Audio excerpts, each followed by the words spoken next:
अमेरिकी हमले पर हूती विद्रोहियों का बड़ा पलटवार।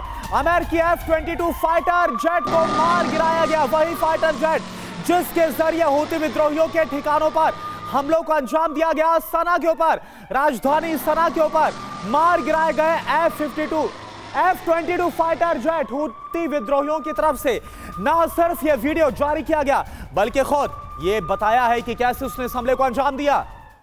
जी हाँ, अमेरिकी F-22 की बात हो रही है। ऐसे में यह जानना जरूरी है कि F-22 कितना ताकतवर है जिसे हूती का दावा है कि उसने मार गिराया। देखिए, ग्राफिक्स के जरिए आपको बिग वॉल पर इंफॉर्मेशन दे रहे हैं। दुनिया का सबसे बेहतरीन फाइटर जेट है F-22 और आगे इसके बारे में जानकारी है कि परमाणु हमला करने में भी ये सक्षम है। परमाणु हमला भी ये कर सकता है और सिर्फ इतना ही नहीं, पल भर में तबाही मचा सकता है F-22 जिसे मार गिराने का दावा हूती की ओर से किया जा रहा है। बिल्कुल। इसकी लंबाई कितनी है? 62.1 फीट इसकी लंबाई है।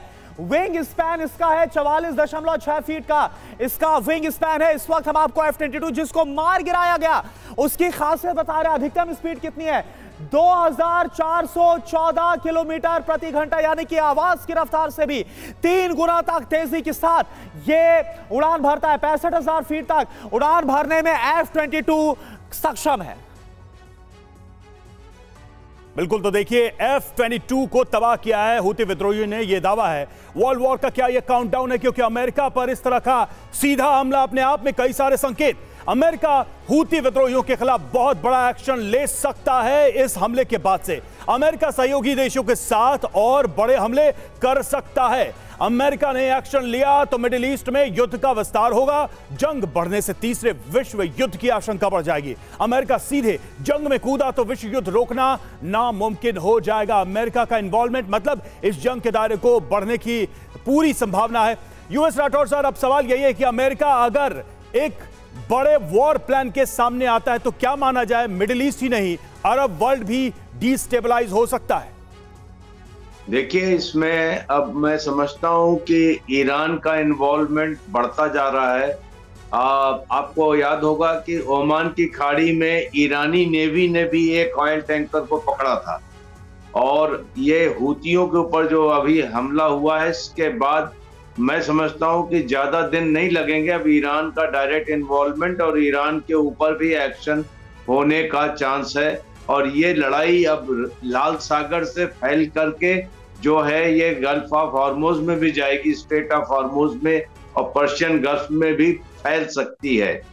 और हूतियों ने जो अभी तक किया है वाकई इंटरनेशनल शिपिंग के लिए बहुत बड़ी थ्रेट है और इस थ्रेट को किसी न किसी ने रोकना तो था और वही सामने आ रहा है।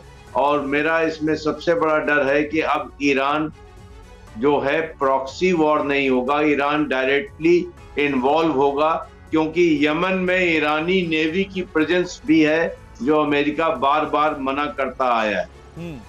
बिल्कुल राठौर सर, ये आपने बड़ी बात कही और ऐसे में यही वजह है कि हम बोल रहे हैं कि ये जो हमला हुआ, ये जो पलटवार हुआ, तीसरे विश्व युद्ध की आहट साफ तौर पर नजर आती है। एक और बड़ी खबर, अमेरिका ब्रिटेन के हमलों पर हूती विद्रोहियों की एक और बड़ी धमकी। हमलों से डरेंगे नहीं, बदला लेंगे। हूती विद्रोहियों ने बताया, कहा लाल सागर में अटैक होते रहेंगे।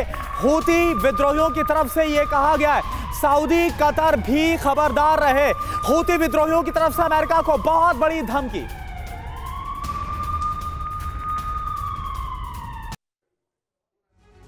जी हाँ, तो इस हमले, इस ऑपरेशन के बाद से विश्व युद्ध 3 का खतरा बढ़ गया है, आशंकाएं बढ़ गई हैं। क्यों ऐसा कहा जा रहा है, इस पर भी हम गौर करते हैं, इन कुछ अहम बिंदुओं पर गौर करते हैं। हर हमले का करारा जवाब देंगे, ये साफ तौर पे कहा जा रहा है दोनों तरफ से। और हूती विद्रोहियों ने इस बात की धमकी दी है, ऐसे अटैक से डरने वाले नहीं हैं और लाल सागर में हमले नहीं रोकेंगे, ये हूती विद्रोहियों ने साफ कह दिया है। सबसे बड़ा मैसेज वो दे रहे हैं सऊदी, कतर और यूएई को। उनको चेतावनी दी है कि अगर वो अमेरिका के साथ खड़े रहे तो उन पर भी हमले होंगे। करुणा। बिल्कुल, इसके साथ साथ अमेरिका का साथ देने वाले सऊदी, कतर, यूएई से जंग होकर रहेगी, ये साफ तौर पर कहा गया। मनीष, ये तो बहुत बड़ी धमकी दे दी हूती विद्रोहियों ने। सऊदी अरब, कतर, यूएई का नाम लिया और बोला अब उनके खिलाफ हमला किया जाएगा। यानी ऐसे में पूरा मिडिल ईस्ट सुलगे का कोई रोक नहीं सकता और वर्ल्ड वॉर 3 की आहट साफ नजर आ रही है। बिल्कुल, देखिए, हूती विद्रोहियों का कहना यह है कि चाहे सऊदी अरब हो, यूएई हो या कतर हो, इन्होंने अपने एयर स्पेस का इस्तेमाल करने के लिए दिया है, तो इसका मतलब है कि वो भी युद्ध में साझेदार हैं, वो भी युद्ध में भागीदार हैं। हालांकि सऊदी अरब के विदेश मंत्रालय ने एक बयान जारी करके कहा कि यमन पर हो रहे हमले या फिर रेड सी में जो हालात हैं उसको लेकर हम बेहद चिंतित हैं, हम नजर बनाए हुए हैं, हम चाहते हैं कि वहां तनाव ना बढ़े।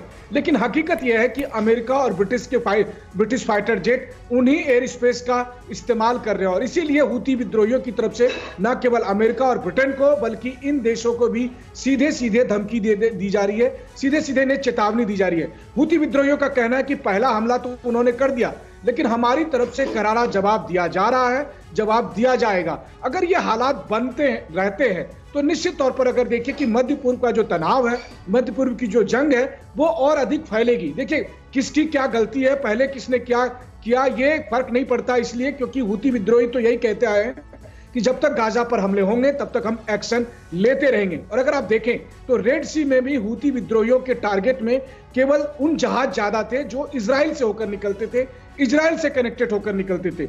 इसलिए बहुत सारे देश ऐसे हैं जो मानते हैं कि इस जंग का सीधा सीधा असर इजराइल और अमेरिका की रणनीति पर है। और चूंकि अमेरिका अब जंग के लिए तैयार है, अमेरिकी राष्ट्रपति ने अगर यह आदेश दिया है तो ये कोई तात्कालिक कार्रवाई नहीं है, बल्कि अमेरिका के राष्ट्रपति जो बाइडेन ने साफ कहा है कि अगर जरूरत पड़ी तो हम और आदेश देंगे, हम और एक्शन लेंगे। और अगर ऐसा होता है तो फिर सबसे बड़ी बात यही है मनीष कि अमेरिकी राष्ट्रपति ने बाकायदा सामने आकर के इस हमले को लेकर के बयान दिया है, जिम्मेदारी भी ली और ये भी बताया है कि कौन कौन से देश मिलकर के हूती के खिलाफ ये हमला बोलने में अमेरिका के साथ थे। लौटेंगे आपके पास। बड़ी खबर ये कि हूती हमलों के बीच सऊदी ने भी दिया है बड़ा बयान। यमन हमलों पर पैनी नजर बनी हुई है, सऊदी का बयान है, और सैन्य कार्रवाई पर जानकारी हम ले रहे हैं।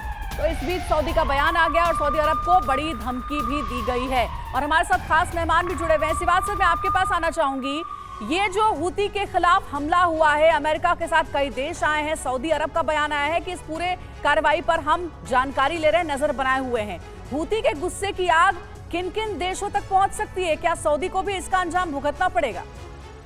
हाँ बिल्कुल, देखो अंजलि, इसमें कोई शक नहीं, ये बात तो है कि ये लड़ाई फैलने का चांसेस बहुत है, क्योंकि जिस प्रकार से अमेरिका और ब्रिटेन ने हमला करके जो हूती रेबल यमन के ठिकानों को बर्बाद किया, तो हूती रेबल भी अब इसके ऊपर काउंटर अटैक करेगा। और कहीं ना कहीं उसको लगता है कि जो कतार है, सऊदी अरेबिया है, यूएई है, उन देशों ने भी उसकी मदद की है।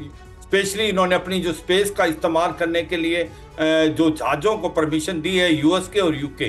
तो मुझे लगता है ये तो सच्चाई है कि ये लड़ाई फैल सकती है। और ये लगता है कि सबसे पहले तो इसके अंदर हिजबुल्ला और ये जो मिलिशिया सऊदी अरेबिया में और इराक में, ये तो इमीडिएटली जंप करेंगे। अगर ये बार बार लड़ाई चलती रही, और लगता ऐसा है कि अब यूएस ने भी ये मन बना लिया है कि हूती रेबल को मनमानी नहीं करने देंगे रेड सी में। अगर ये हमले कर रहा है हमारी शिपों पे तो हम इसका बदला देंगे। और इससे क्या होगा कि ये लड़ाई, मुझे लगता है फैल सकती है। इसकी लड़ाई का ज्यादा फैलने का तभी होगा जब ईरान इन्वॉल्व हो जाएगा। कब ईरान इस लड़ाई में इन्वॉल्व होता है, ईरान की भूमिका और ईरान की इस युद्ध में संलिप्तता को लेकर कई सारे अहम सवाल हैं, कई बड़े सवाल।